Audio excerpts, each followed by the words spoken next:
ಯುವ ಸ್ನೇಹಿತರಿಗೆಲ್ಲ ನಮಸ್ಕಾರ. ಈ ದಿನದ ಯುವವಾಣಿಗೆ ಆತ್ಮೀಯ ಸ್ವಾಗತ. ಇಂದಿನ ಯುವವಾಣಿಯಲ್ಲಿ ಮೊದಲಿಗೆ ಸಣ್ಣ ಕಥೆ ಮೂಡಿಬರಲಿದೆ. ವೆಂಕಟೇಶ ಸಂಪ ಇವರಿಂದ. ಶೀರ್ಷಿಕೆ ಕೆಂಪಿ. ನಂತರ ಆರ್ ಗಣೇಶ್ ಅವರಿಂದ ಜನಪದ ಗೀತೆಗಳು ಪ್ರಸಾರವಾಗಲಿದೆ. ಮೊದಲಿಗೆ ಸಣ್ಣ ಕಥೆ ಕೇಳೋಣ. ಕೆಂಪಿ. ಪ್ರಸ್ತುತಿ ವೆಂಕಟೇಶ ಸಂಪ. ಮಾತಿಗಿಂತ ಮೌನವೇ ಹಿತ, ಜಗಳಕ್ಕಿಂತ ಮುಗ್ಧತೆಯೇ ಹಿತ ಎಂಬಂತೆ ಒಂದು ಹಳ್ಳಿಯಲ್ಲಿ ಬದುಕುತ್ತಿದ್ದ ಕುಟುಂಬ. ಮನೆಯ ಸುತ್ತಲೂ ಹಸಿರು ತುಂಬಿಕೊಂಡ ಮರಗಿಡಗಳು ಕುಟುಂಬದ ಮೌನಕ್ಕೆ ಮುಗ್ಧತೆಗೆ ತಂಗಾಳಿ ಎರೆಯುತ್ತಿತ್ತು. ಮನೆಯ ಅಕ್ಕಪಕ್ಕದ ತರತರದ ಹೂವಿನ ಗಿಡಗಳು ಮುಗ್ಧತೆಯ ಮಾಧುರ್ಯ ಹೆಚ್ಚಿಸಿತ್ತು. ಮನೆಯ ಹಿಂದೆ ಮುಂದೆ ಇರುವ ನಾನಾ ಬಗೆಯ ಗಿಡಮರಗಳು ಮುಗ್ಧ ಸ್ವಭಾವಕ್ಕೆ ಪೂರಕದಂತಿತ್ತು. 15 ಮನೆಗಳಿರುವ ಚಿಕ್ಕ ಊರಿನಲ್ಲಿ ಪ್ರಸಿದ್ಧಿ ಪಡೆದ ವ್ಯಕ್ತಿಗಳೇನೂ ಇರಲಿಲ್ಲ. ಇಡೀ ಊರಿನಲ್ಲಿ ಐಷಾರಾಮಿ ಮನೆಗಳೇನೂ ಇರಲಿಲ್ಲ. ಹಾಗಂತ ಗುಡಿಸಲೂ ಅಲ್ಲ, ಹಂಚಿನ ಮನೆಗಳು.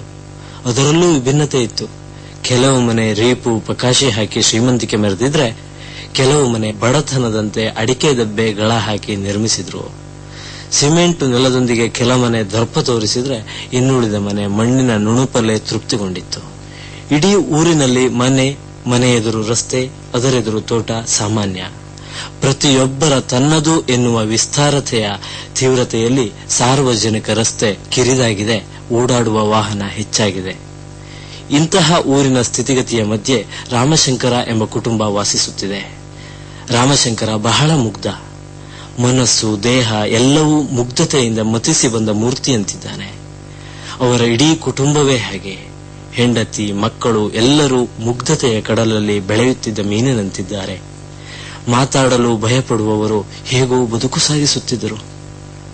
ಅದೀಗ ತಾನೇ ಕಾಫಿ ಕುಡಿದು ಹೊರಬಂದ ರಾಮಶಂಕರ ಕವಳ ಹಾಕಲು ಎಲೆ ಬಟ್ಟಲು ಹುಡುಕಿ ಖಾಲಿಯಾದ ಎಲೆಗೆ ಹುಡುಕಾಡಿ ಇದ್ದ ಚಿಕ್ಕ ಎಲೆಚೂರಿನಲ್ಲೇ ಕವಳ ಮುಗಿಸಿ ಮೆಲ್ಲುತ್ತಿದ್ದಾನೆ. ಕೃಷ್ಣ ಕೆಲ್ಸಕ್ಕೆ ಬರಕಾಗಿತ್ತು, ಇನ್ನೂ ಬೈನಲ್ಲೇ ಎಂದು ಗೊಣಗುತ್ತಾ ಎದುರು ನೋಡುತ್ತಾ ಕುಳಿತ. ರಾಮಶಂಕರ ಒಮ್ಮೆ ತಂಬಾಕು ಕವಳವನ್ನು ಹಾಕಿದ್ನಂತೆ. ಆಮೇಲೆ ಯಾರೋ ಒಬ್ರು ಅದು ಹಾಳಾದ್ದು, ಮನಸ್ಸು ಬುದ್ಧಿ ದೇಹ ಎಲ್ಲವನ್ನೂ ವಿಕಾರ ಮಾಡ್ತೋ, ಅದನ್ನ ಹಾಕಡ ಎಂದಾಗ ಗಂಟ್ಲಿಗೆ ಕೈ ಹಾಕಿ ವಾಂತಿ ಮಾಡಿ ಅವತ್ತಿಂದ ತಂಬಾಕು ತಿನ್ಲಿಲ್ವಂತೆ. ಅಂದಿನಿಂದ ಬರೀ ಕವಳ ಹಾಕಿ ತುಪ್ಪುತ್ತಿದ್ದಂತೆ.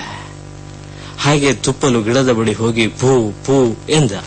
ಹೆಂಡತಿ ಬಳಿ ಚಾ ಮಾಡೆ ಹೊಸ್ತೋಟಕ್ಕೆ ಹೋಗ್ಬರಕೋ ಎಂದಾಗ ಒಳಗಡೆ ಅಡ್ಡಿಲ್ಲೆ ಎಂಬುದು ಧ್ವನಿ ಕೇಳಿತು.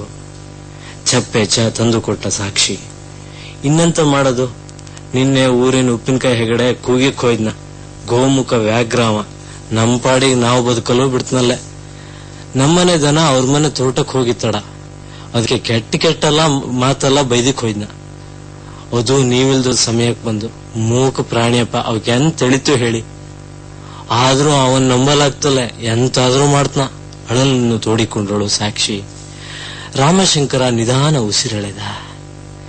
ಎಂತ ಮಾಡೋದು ಇಲ್ಲ, ದೇವರಿದ್ರು ನೋಡ್ಕೇತ್ನ. ದನಕರನ ಕಟ್ಟಿ ಹೊಟ್ಟೆ ಹೊರೆಯಲು ಆಗ್ತಲ್ಲ ಎಂದವನೇ ಕೆಂಪಿ ದನ ಮೇಯಲು ಬಿಟ್ಟಿದ್ದು ಬಂತ ಎನ್ನುತ್ತಾ ಹೆಂಡತಿ ಮುಖ ನೋಡಿದ. ಇಲ್ಲೇ ಎನ್ನುತ್ತಲೇ ಇನ್ನೊಮ್ಮೆ ನೋಡಿ, ಬರ್ಲೇ ಇಲ್ಲ, ದಿನ ಬಪ್ಪ ದನ ಅದು ಎಂದಳು. ಕೆಲಸದ ಕೃಷ್ಣ ಓಡೋಡಿ ಬಂದ. ಆತನ ಮುಖದಲ್ಲಿ ದುಃಖದ ಛಾಯೆ ಇದೆ. ಕೆಲಸದವರು ಮನೆಯ ಒಡತಿಯನ್ನು ಅಮ್ಮ ಎಂದು, ಒಡೆಯನನ್ನು ಭಟ್ರೆ ಎಂದು ಕರೆಯುತ್ತಿದ್ರು. ಭಟ್ರೆ ನಿಮ್ಮನೆ ಕೆಂಪಿದನದ ಕಾಲನ್ನ ಯಾರೋ ಕಡ್ದಿದ್ದಾರೆ, ನೋಡಕ್ಕಾಗ್ತಾ ಇಲ್ಲ ಭಟ್ರೆ, ರಕ್ತ ಸುರಿತಿದೆ. ಅದು ಕೂಗಲು ಆಗದೆ ಕೀರಲು ಧ್ವನಿಯಲ್ಲಿ ಅಂಬಾ ಅನ್ನೋದು ನೋಡಿ ಓಡೋಡ್ ಬಂದೆ. ಉಪ್ಪಿನಕಾಯಿ ಹೆಗಡೆ ಮನೆ ಬಳಿ ಆ ತೋಟದ ಹಿಂಬದಿ ಗದ್ದಲಿದೆ ಭಟ್ರೆ. ರಾಮಶಂಕರ ಕುಟುಂಬದವರಿಗೆ ಎದೆಯ ಮೇಲೆ ಚಪಡಿ ಎಳೆದ ಅನುಭವ. ಅವರಿಗೀಗ ಅಳು ಬರುತ್ತಿಲ್ಲ, ಹೃದಯವೇ ಕಿತ್ತು ಬರುತ್ತಿದೆ. ಕಾಲು ಕಳೆದುಕೊಂಡ ಕೆಂಪಿಗಾಗಿ ಹೆಣ್ಣು ಮಗಳು ಪೂರ್ಣಿ, ಸಾಕ್ಷಿ, ರಾಮಶಂಕರ, ಕೆಲಸದ ಕೃಷ್ಣ ಓಡುತ್ತಿದ್ದಾರೆ. ಮಕ್ಕಳನ್ನು ಕಳೆದುಕೊಂಡ ತಾಯಿಯಂತೆ. ಅಲ್ಲೊಂದು ಬಂಗಲೆ, ಅದರಾಚೆ ತೋಟ, ರಸ್ತೆ, ನಂತರದ ಗದ್ದೆ. ಅಲ್ಲಿಯೇ ಕೀರಲು ಧ್ವನಿಯಲ್ಲಿ ಕೂಗುತ್ತಾ ಮುಂಬದಿಯ ಬಲಕಾಲು ಇಲ್ಲದೆ ರಕ್ತದಲ್ಲಿ ಮಲಗಿ ಬಿಟ್ಟಿದೆ ಕೆಂಪಿ. ದೂರದಿಂದಲೇ ನೋಡಿದ ಪೂರ್ಣಿಗೆ ಮುಂದೆ ಹೆಜ್ಜೆ ಇಡಲಾಗದೆ ಕಣ್ಣು ಮುಚ್ಚಿ ಗದ್ದೆಯ ಹಾಳಿಯ ಮೇಲೆ ಕುಳಿತಳು. ಅವಳ ಕಣ್ಣಿಗೆ ಕೆಂಪಿಯೇ ಕಾಣುತ್ತಿದ್ದಾಳೆ. ಪ್ರತಿದಿನ ಎದ್ದ ತಕ್ಷಣ ಕೊಟ್ಟಿಗೆ ಎದುರೇ ಕಟ್ಟಿರುವ ಕೆಂಪಿಗೆ ಹುಂಬಾಳೆ ಕೊಡುತ್ತಿದ್ದೆ. ನಮಸ್ಕರಿಸುತ್ತಿದ್ದೆ. ಕಷ್ಟ ಬಂದಾಗ ಗೋವಿನ ಕಿವಿಲಿ ಹೇಳು ಎಂದಿದ್ದ ಅಮ್ಮನ ಮಾತಿನಂತೆ ನನ್ನ ಕಷ್ಟವನ್ನೆಲ್ಲ ಅದರ ಕಿವಿಲಿ ಹೇಳಿದ್ದೆ. ಎಲ್ಲವೂ ನೆನಪಾಗುತ್ತಿವೆ.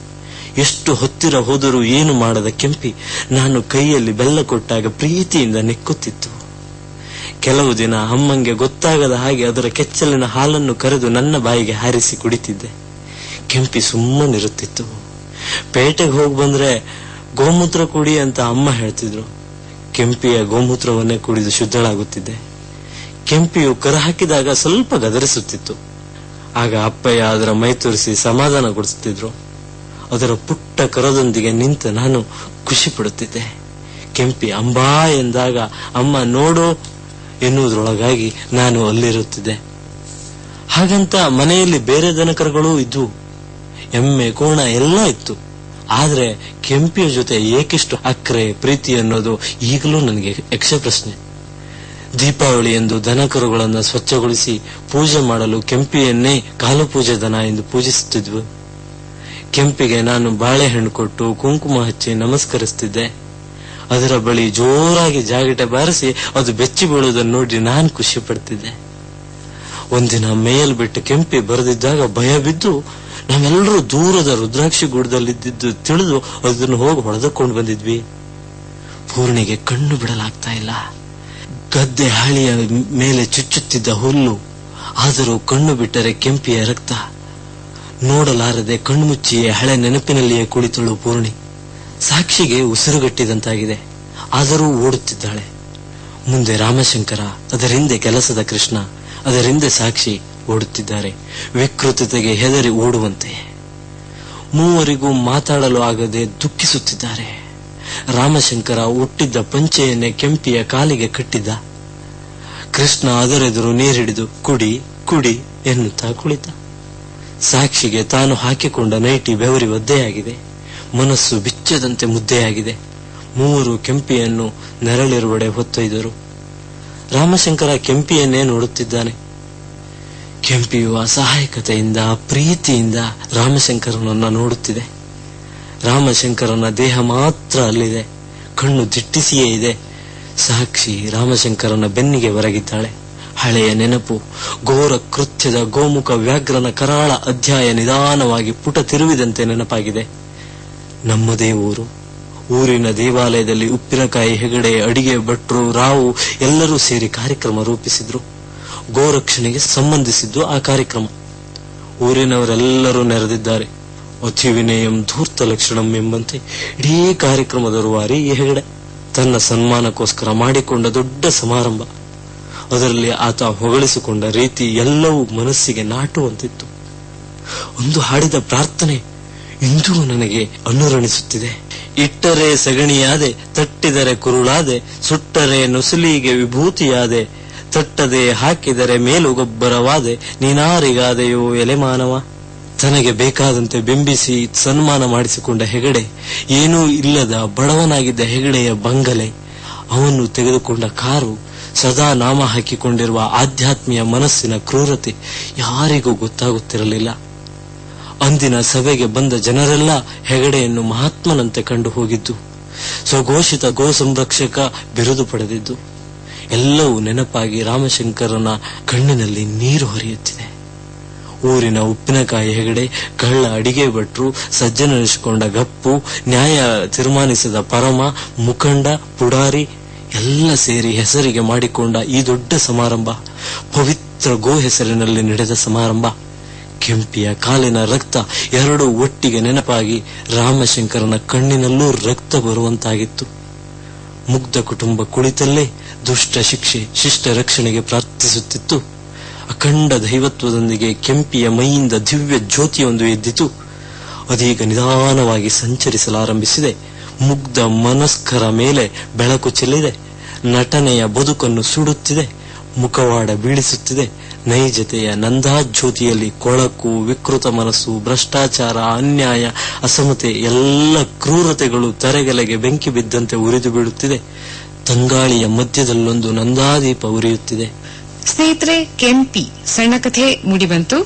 ಕಥೆಯನ್ನ ಪ್ರಸ್ತುತಪಡಿಸಿದವರು ವೆಂಕಟೇಶ ಸಂಪ.